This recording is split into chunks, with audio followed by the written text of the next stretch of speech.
Thanks for joining us today on Envision. I'm Deanne Conrad. We're here with Dr. Brian Maher, our superintendent, and one of the measures every year that we look forward to, anticipate, and really use as a benchmark for ourselves in terms of accountability is a state report card.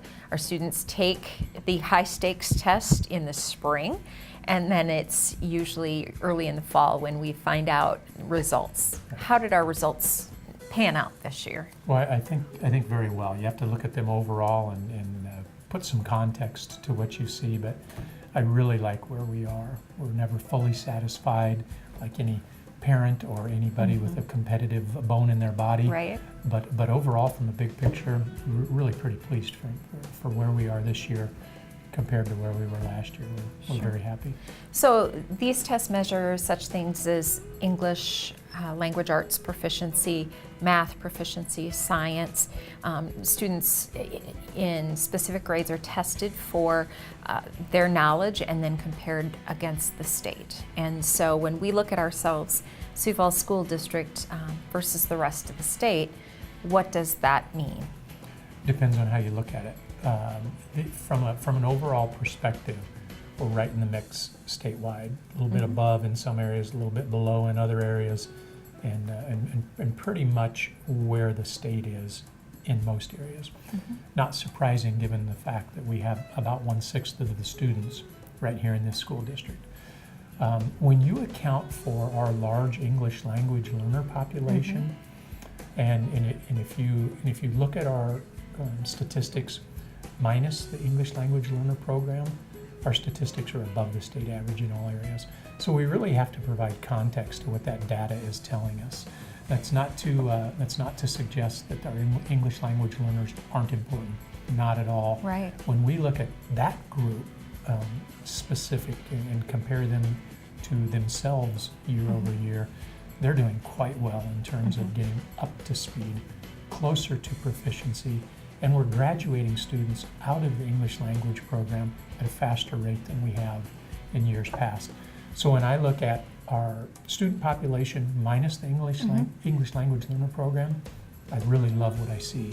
When I look at the English language learner program by themselves, I really like what I see. Sure. So if I put that context to it, I think we're really in great shape. I think our teachers are doing a phenomenal job day after day after day, which gives us that success year over year. Right.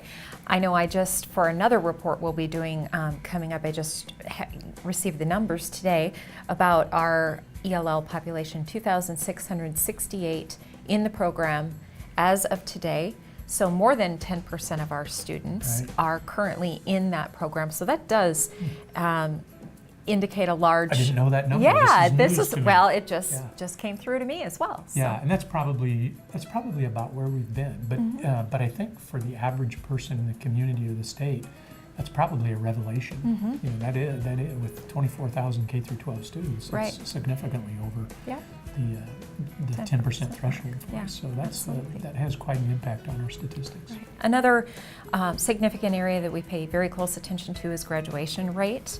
And yes, you're raising a sign of victory. We continue to chip away at that, and things are moving in the right direction. That's a tough needle to move, and we're moving it.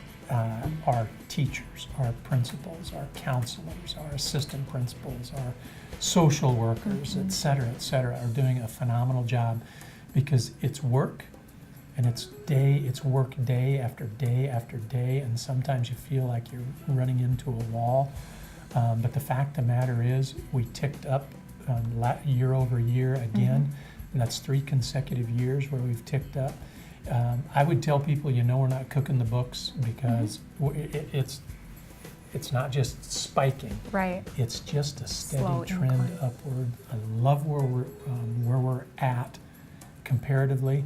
But if you came in and you saw where we were, and you said, "Is that good enough?" The answer would be no, of course not. But if you look at it and say, "Where were you a year ago, 2 years ago, 3 years ago, 5 years ago?" It's far better, and there's no reason to think we're going to do anything but continue to climb in that particular area.